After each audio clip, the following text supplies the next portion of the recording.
अस्सलाम वालेकुम रहमतुल्लाहि व बरकातुहू। आज का वजीफ़ा उन लोगों के लिए, उन मियाँ बीवी के लिए जो ये चाहते हैं कि हमें नेक और सालेह औलाद पैदा हो, हमारी औलाद मुत्तकी बने, अच्छा इंसान बने। तो उनको चाहिए कि जो वजीफ़ा मैं वो दे रहा हूँ, इस वजीफ़े को हम बिस्तरे से पहले पढ़ लिया करें। इंशाअल्लाह अल्लाह तबारक व तआला के फजल करम से जो औलाद होगी वो नेक, मुत्तकी और पारसा ही होगी।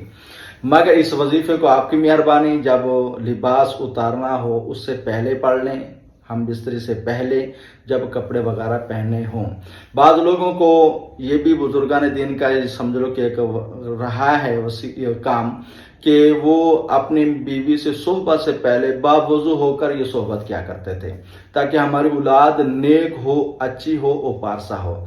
नहीं तो 10 मरतबा या मुतकब्बिर पढ़ लिया करें, इंशाअल्लाह आपका मकसद पूरा हो जाएगा।